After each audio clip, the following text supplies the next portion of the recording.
Greetings everyone, my name is Mischievous and today we are going to be discussing the boss Eater of Worlds.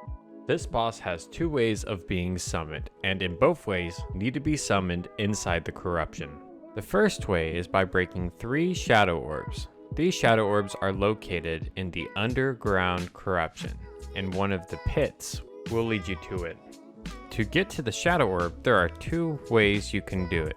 By first using purification powder, which is the slowest way of getting to the shadow orbs, and or using explosives to break through the ebon stone and going straight to the orb.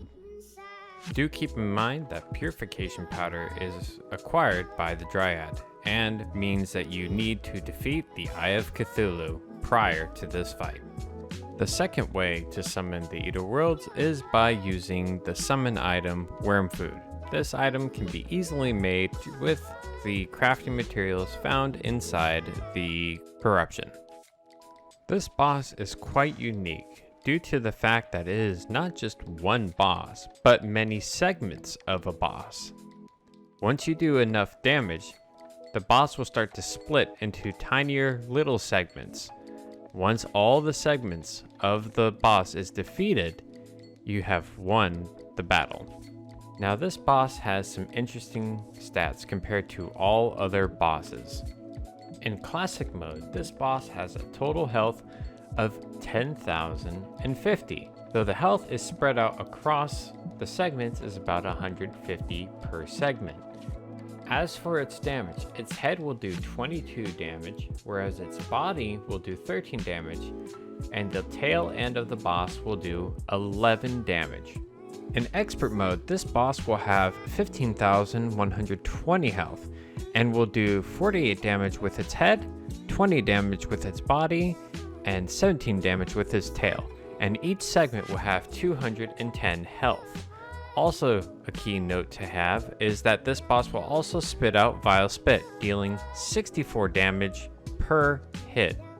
Also, one key note to add is that this boss will also move 20% faster, and while above ground will shoot more Vile Spit due to the terrain not blocking its target.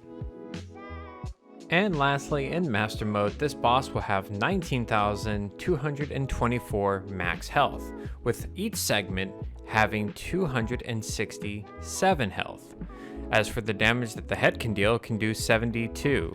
Its main body 31 and tail 26. Now, depending on the difficulty of the boss that you defeated, here are going to be the drops that it will have at the end of the boss fight, ranging from the left to right, classic mode, expert mode, and master mode. Now, as for the weapons and armor you guys should be using, for general purposes, gold armor or better. For melee users, I would recommend the ancient shadow armor. For range users, the fossil armor. For mage users, the jungle armor. And for summoners, you guys are going to have to use a mix of jungle and the Felix fur coat. And for melee users, I would recommend the Star Fury. For range users, any bow really with Jester arrows. For mage users, the Vile Thorn if you can get it. Otherwise, use your Ruby Staff and Demon Scythes. And for summoners, I would recommend using Snapthorn with some sort of summoning item like the Felix Staff or better. Now, as for the boss fight and the boss arena, it is really quite simple. For the boss arena, you basically need about 3 platforms high at a decently, reasonable height. And from there, you just add your buffs. It's just like any previous boss arenas that you built prior to your engagement.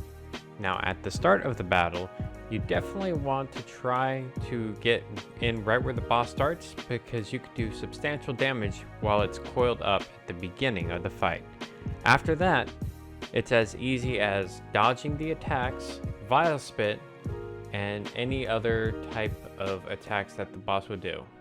A really good key note also is by using your pickaxe or really anything and swinging at the Vile Spit, you can pretty much delete any sort of Vile Spit and negate any and all damage during this fight. And one more last thing is that penetrative weapons like the Vilethorn, Jester Arrows, and even the Star Fury, all weapons have a good potential of penetrating multiple segments and doing damage to multiple segments, making this boss fight a lot easier to deal with.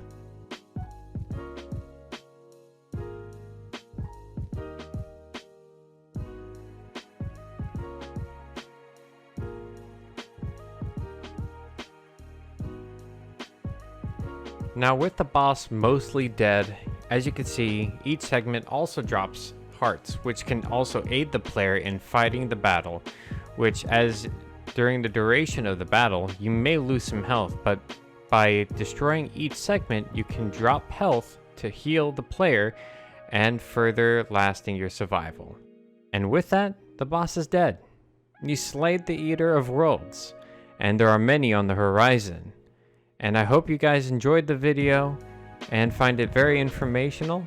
And I hope you can stay tuned and subscribe. And as for that, sayonara and see you guys in the next one.